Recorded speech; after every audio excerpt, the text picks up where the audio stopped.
En el año 58 a.C., Roma vive una paz tensa, una tregua armada entre la ambición y el miedo. El Senado sigue siendo poderoso, pero está dividido. Los generales controlan legiones más leales a ellos que al Estado.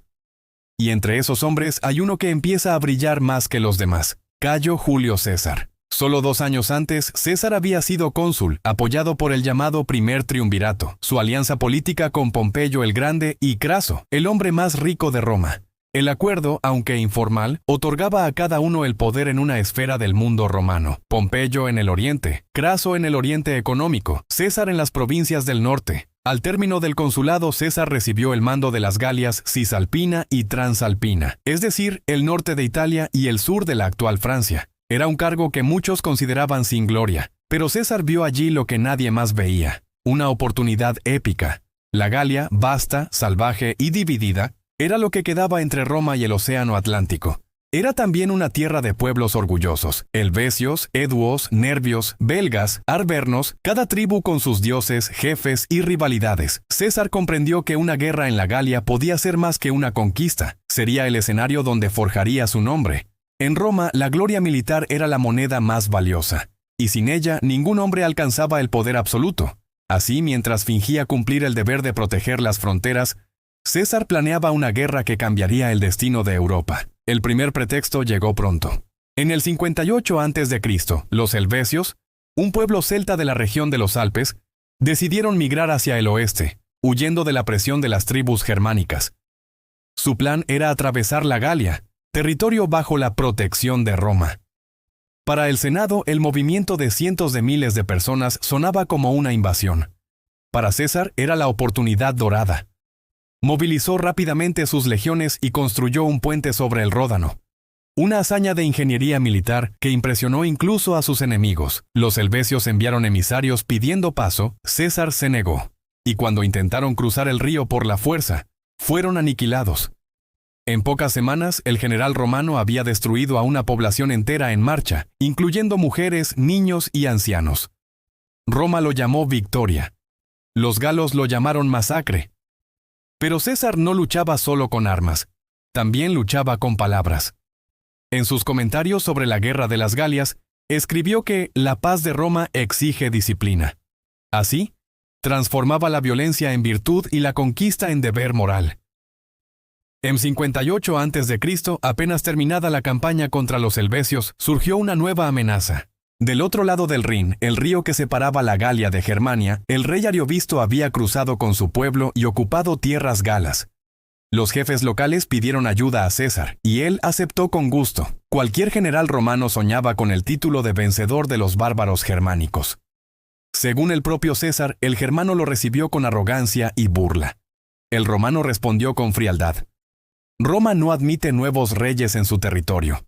Poco después, marchó contra Ariovisto y lo derrotó en batalla, empujando a los germanos más allá del Rin. Fue la primera vez que Roma cruzó el río. Un gesto simbólico de conquista y advertencia. Desde ese momento, César fue visto como héroe y protector de Roma, aunque en realidad consolidaba su propio poder.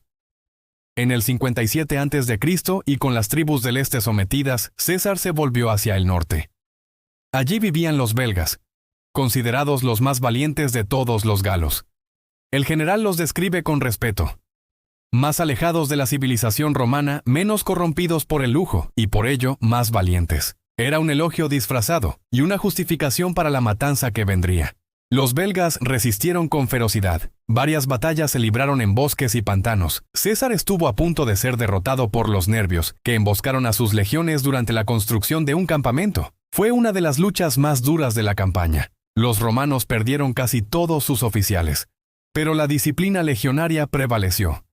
César transformó la tragedia en gloria, describiendo el episodio como prueba de la superioridad romana frente a la barbarie. Al final del año, proclamó que toda la Galia bélgica estaba sometida. En Roma, los senadores empezaron a sospechar. Nadie conquistaba tanto en tan poco tiempo. Pero el pueblo lo adoraba. Y César lo sabía. Lo que hacía diferente a César era su constancia. No luchaba solo en verano como era costumbre. También guerreaba en invierno, sorprendiendo a enemigos que creían estar seguros. Estas campañas invernales consolidaron su fama de incansable. Mientras otros regresaban a Roma, o César permanecía en los bosques supervisando carreteras, fortificaciones y tratados.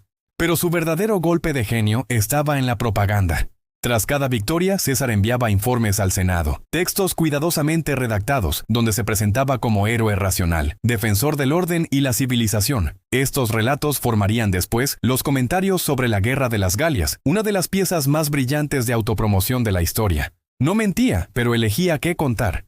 Y en la política romana eso bastaba para moldear la verdad. En el 55 a.C., César decidió hacer lo impensable, cruzar el Rin e invadir Germania. Ningún ejército romano se había aventurado tan lejos. César construyó un puente monumental en solo 10 días, una obra de ingeniería que servía tanto para la guerra como para la propaganda. Cruzó el río, devastó aldeas, mostró su fuerza y luego se retiró, destruyendo el puente. Fue un gesto teatral, calculado para impresionar a Roma. No pretendía conquistar Germania, sino dejar claro que podía hacerlo. Como escribió: «No entré para guerrear, sino para mostrar que no hay lugar donde el ejército romano no pueda llegar». Con esta demostración, consolidó su reputación de invencible. Ese mismo año, César decidió ir más allá. Cruzar el mar. Desde la costa de la Galia, al norte se veía la isla mítica que los romanos llamaban Britania. Para muchos era el límite del mundo conocido. La travesía fue difícil. El mar del Canal de la Mancha no perdonaba errores, y las mareas destruyeron parte de las embarcaciones romanas. Cuando finalmente desembarcaron, encontraron resistencia de los guerreros britanos, que usaban carros de guerra ligeros y conocían el terreno. César no conquistó la isla, pero regresó como si lo hubiera hecho. Relató la expedición como un éxito diplomático y militar, asegurando que varias tribus britanas se habían sometido a Roma. En realidad, fue solo un reconocimiento, pero sirvió al propósito mayor: construir la leyenda de César como explorador y conquistador de lo desconocido. Al año siguiente, en el 54 a.C., realizó una segunda expedición más fuerte, derrotó algunas tribus y estableció alianzas. Luego se retiró, satisfecho con el impacto político. Roma lo veía ya no solo como general, sino como símbolo del destino romano de dominar el mundo. Mientras César estaba en Britania, varias tribus galas comenzaron a rebelarse. Uno de los episodios más trágicos fue la masacre de las legiones de Sabino y Cota, dos de sus legados. Rodeados por los eburones, liderados por Ambiorix, los romanos intentaron negociar, pero fueron engañados y casi todos murieron. Solo unos pocos escaparon para contar lo ocurrido. César respondió con frialdad y brutalidad. Reunió sus fuerzas, persiguió a los eburones y ordenó exterminar aldeas enteras. Era el precio de la desobediencia, pero por primera vez, la invencibilidad romana fue rota, y los galos empezaron a creer que podían resistir. El espíritu de rebelión, que años después se uniría bajo Vercingetorix, nació allí.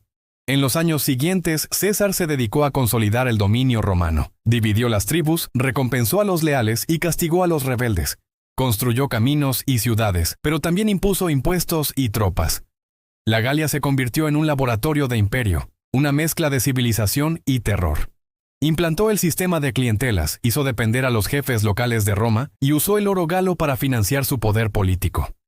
En Roma, sus enemigos lo acusaban de enriquecerse a costa de la guerra. Pero el pueblo lo veneraba como el mayor general vivo.